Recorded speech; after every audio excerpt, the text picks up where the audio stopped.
Good evening everyone. Class 7, chapter number 5, lines and angles. We start question number 12. Find the values of angles x, y and z in each of the following. अपनों को x, y, z की जो है value find करनी है। अब देखो, आपको एक तो स्ट्रेट लाइन का पता होना चाहिए, एक वर्टिकल अपोजिट एंगल, ये सब पता होना चाहिए। तो इनमें देखो, ये क्रॉस का साइन है, ये एंगल है और ये एंगल है, एक दूसरे के क्या है, अपोजिट, यानी कि अपने क्या कह सकते हैं, वर्टिकली अपोजिट एंगल। सो ये 55 डिग्री है, देन ये भी 55 डिग्री। 55 डिग्री होने के बाद क्या हुआ, आपने ऐसे डायरेक्ट नहीं लिख देंगे कि यहीं लिख दिया, अपने नोटबुक में लिखेंगे कि पहले x is equals to 55 degree, फिर यहाँ ब्रैकेट लगा के साइड में और वहाँ लिखेंगे because of opposite vertically opposite angle. Next, अब हम लोग को जेड की वैल्यू फाइंड करनी है। ये क्या है, 55 डिग्री हो गया, और ये क्या है, स्ट्रेट लाइन है। स्ट्रेट लाइन में अपनों को वन एंगल दिया हुआ, अपनी इस तरह से देख सकते हैं, इस बुक को अपने इस टाइप से रोटेट किया, अब इस तरह से देख सकते हैं, ये स्ट्रेट लाइन है, ये वाला 55 डिग्री हो गया। अब ये एंगल कितने का होगा, अपनों को पता है स्ट्रेट लाइन पर एंगल कितने डिग्री का बनता है, 180 डिग्री, 180 डिग्री बनता है। सो वन एंगल अपने पास 55 है, देन सेकेंड अपने 180 में से 55 माइनस करेंगे तो 125, तो ये अपने पास एंगल कितना आ गया, 125 डिग्री। अब ये 125 है, ये भी वर्टिकल अपोजिट एंगल है, तो ये भी 125, नहीं तो इस पर भी अपने स्ट्रेट लाइन के लिए कर सकते। और इसको अपने नोटबुक में नोट करेंगे साइड में ब्रैकेट लगा के कि यहाँ 55 क्यों आया, यहाँ 125 क्यों आया, और ये जो है नोटबुक में अपनी वैल्यू जो है फाइंड करके अपने दिखाएंगे। नेक्स्ट सेकंड पार्ट, इसमें भी वैसे ही है। अब ये देखो, अपने को एक्स वाई जेड की वैल्यू फाइंड करनी है, तो कैसे करेंगे, ये एक स्ट्रेट लाइन है, पहले ऊपर का अपने पार्ट देख लेते हैं, कौन से एंगल है, 40 डिग्री, 25 डिग्री, और अपनों को पता है स्ट्रेट लाइन पर जो एंगल है वो कितने डिग्री का होता है, 180 डिग्री। सो टोटल 180 डिग्री का होता है। अब अपनों को क्या दिया हो, 40 डिग्री, 25 डिग्री, थर्ड अपनों को फाइंड करना है। सो 180 में से ये जो 40 और 20 है, इनको प्लस करके अपने माइनस कर देंगे, 40 एंड 20 65, और 180 में से माइनस किया तो अपने पास क्या आ गया, 115 डिग्री। ओके, और आप खुद भी अगर इतनी ऐसे कैलकुलेशन आपको शो करनी पड़ेगी और ब्रैकेट में लिखना पड़ेगा because of straight line angle, क्योंकि क्या है कि ये 40 डिग्री है, ये 25 डिग्री है, एक्स अपनों को फाइंड करना था, पूरा कितना होता है 180 डिग्री। अब अपनों को 40 और 25 दिया हुआ है, तो जो बचेगा 180 में से जितना बचेगा इन दोनों को प्लस करके माइनस करने पे, वही तो ये एक्स एंगल होगा। अब ये देखो, ये हो गया। अब अपनों को वाई एंड जेड फाइंड करना है। अब ये कैसे फाइंड करें, अब ये वाला देख लेते हैं, सिर्फ इतना देख लेते हैं, ये वाली स्ट्रेट लाइन बन रही है, ये कितना आया 115 और ये 25। अब अपनों को पता है स्ट्रेट लाइन पर एंगल कितने डिग्री का होता है, 180 डिग्री। अब 180 में से इन दोनों को प्लस करके माइनस करेंगे तो ये वाला एंगल आ जाएगा। फिर ये एंगल आने के बाद मैं आपको करके दिखा देती हूँ, वेट। ये अपनों ने ये इतना 115 फाइंड कर लिया, कैसे, अपनों ने लिखा कि 40 plus x plus 25 degree is equals to 180 degree. क्यों, इन तीनों एंगल का टोटल कितना होता है, 180 डिग्री स्ट्रेट लाइन पर। यहाँ पे क्या लिख देंगे, स्ट्रेट लाइन एंगल। अब इनको प्लस किया, 65 degree plus x is equals to 180 degree. x की वैल्यू फाइंड करनी है, 180 माइनस 65, अपने पास क्या आ गया, 115 डिग्री, इतना आ गया। अब अपनों को क्या फाइंड करना है, y। अब y के लिए पहले अपने z फाइंड करते हैं। z फाइंड करने के लिए क्या करेंगे, x plus 25 plus z, x plus 25 plus z is equals to 180 degree. यहाँ पे क्या लिख देंगे, स्ट्रेट लाइन एंगल।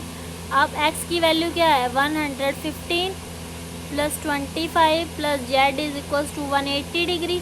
इनको प्लस करने पे क्या आया, 140 degree plus Z is equals to 180 degree.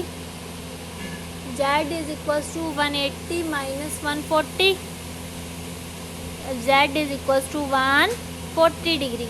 तो जेड अपने पास क्या आ गया, 140 डिग्री।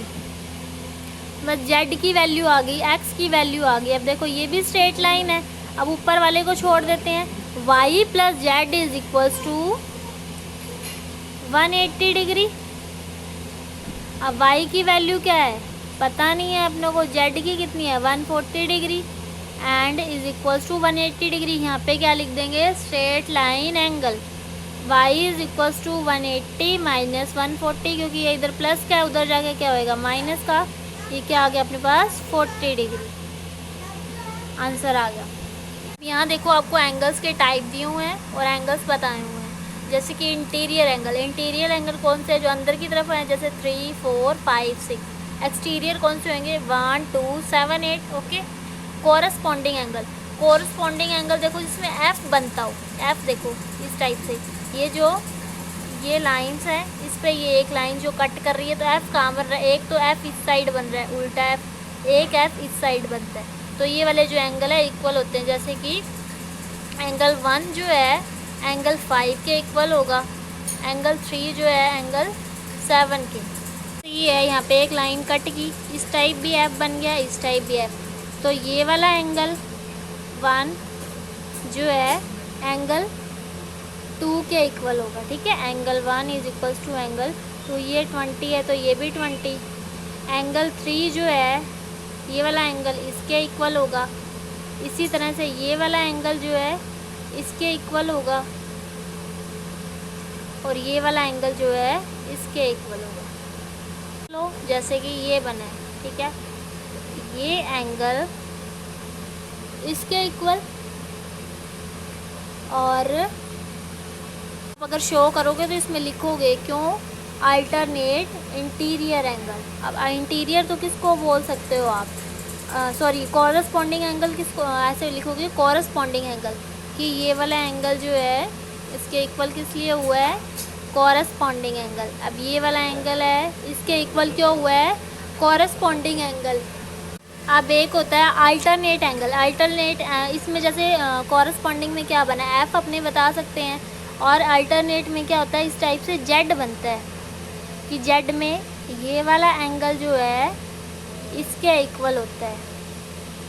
क्लियर, जैसे इस डायग्राम में देखते हैं अपनों ने कॉरस्पॉन्डिंग देखा कि 1 जो है 5 के इक्वल, 2 एंड 6, 4 एंड 8, 3 एंड 7। इसी तरह से alternate interior angle, alternate interior कैसे, जेड बन रहा है, जिसमें जेड देखो कैसे बन रहा है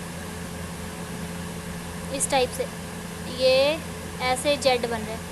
तो एंगल 3 जो है एंगल 6, और यहाँ जो जेड बन रहा है एंगल 4 एंगल 5। अब एक्सटीरियर में कैसा है, यहाँ जेड ही बनता है, बट ये एंगल 1 जो है एंगल 8 के इक्वल, एंगल 2 जो है एंगल 7 के इक्वल। ये अपने क्वेश्चन करेंगे तब आपको ज़्यादा क्लियर होगा।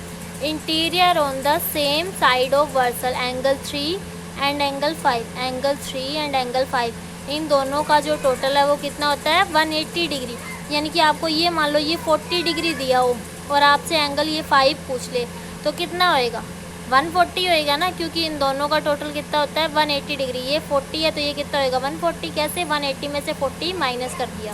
Exercise 5.2 question number 4। ये बाकी के जो 3 क्वेश्चन पहले के हैं उसमें वही बताना है, कॉरस्पॉन्डिंग एंगल, अल्टरनेट एंगल जो मैंने बताया है उसी के अकॉर्डिंग। अब ये देखो अपनों को यहाँ पे x की वैल्यू फाइंड करनी है।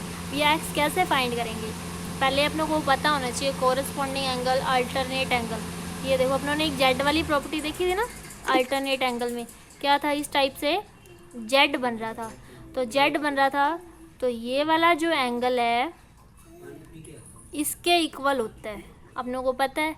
अब ये एंगल पता हो तो अपनों को पता चल जाएगा x कितना होएगा, बट अपनों को ये एंगल पता ही नहीं है तो एंगल कैसे फाइंड करेंगे। ये पूरी क्या है, स्ट्रेट लाइन है, स्ट्रेट लाइन पे एंगल कितने डिग्री का होता है 180 डिग्री, तो ये 110 है।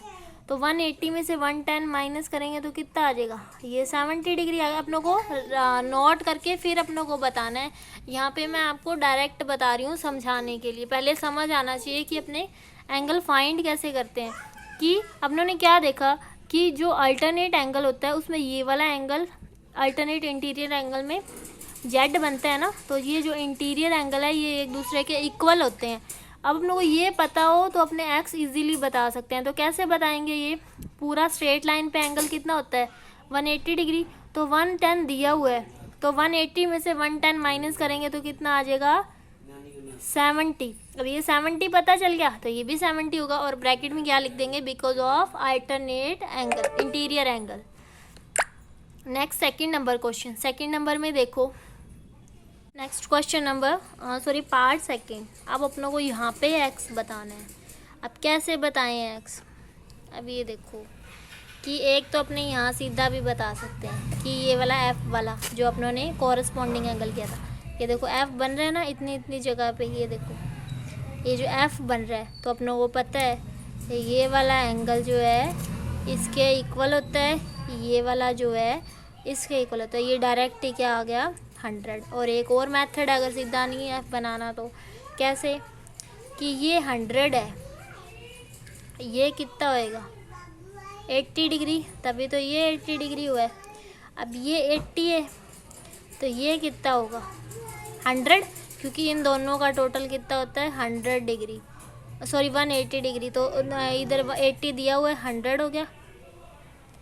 अब ये जो फिर से एफ बन गया इधर वाली साइड से, एफ बनने के बाद ये क्या होगा कोरस्पॉन्डिंग एंगल, ये एंगल इसके इक्वल।